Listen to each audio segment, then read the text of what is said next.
Okay, let's start off this super simple, easy one-pot dinner off. Well, technically two pots if you want to be a smartass, because you got to have a separate pot to cook the orzo in, but... Alright, first thing you want to do is you want to get some olive oil, heat it up in the pan, or grapeseed oil, or any other sort of neutral oil. And then you want to add about 1 pound to 2 pounds of chicken breasts. I have about 1.5 pounds, depends on how meaty you like your pasta. And then you want to season this up with whatever you like. I'm actually going even really simpler. I'm just using Weber's Kickin' Chicken Spice Mix. I don't mind it. Of course, you can certainly use your own. But again, we're just going for an easy, fast-ass dinner. Okay, and then after a couple of minutes, you want to give your chicken a good flip. And again, liberally season your chicken. And I do mean really season the shit out of it, because whenever you flip it, you lose 25% of it. So very, very tough to over-season it.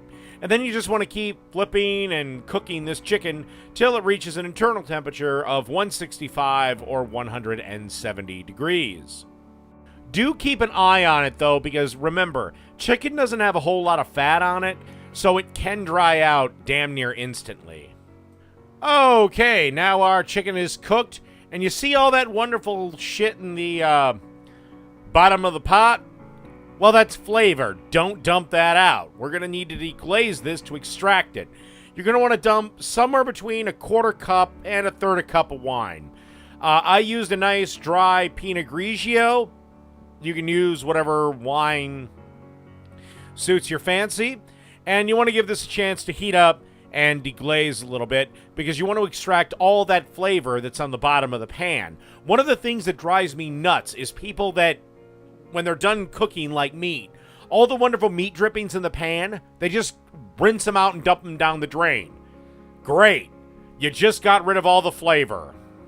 Alright, and through the magic of cooking show editing, we've got our chicken chopped up and into little, about 1/2-inch pieces. I just kind of cubed it up. And it's back in the pot. It's been deglazed.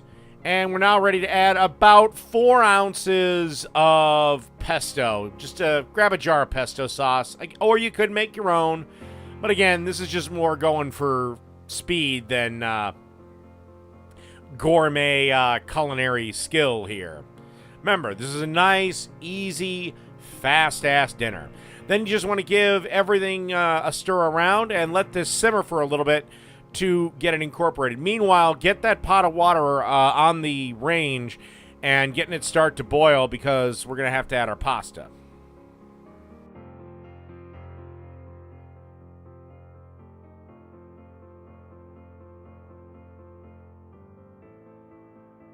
Once again, through the magic of cooking show editing, our orzo is done. So you just want to dump all this into the pot and give it a nice little stir around till everything is nice and well incorporated. This is the only pain in the ass with orzo, is if you drain it in a colander, which I did. Oh, does that stuff just love to stick, unlike every other pasta in the known universe. But I do like orzo. It's kind of a nice departure from typical pasta. So just give this a stir around and till everything's nice and mixed together, and we'll be ready to plate up in a minute.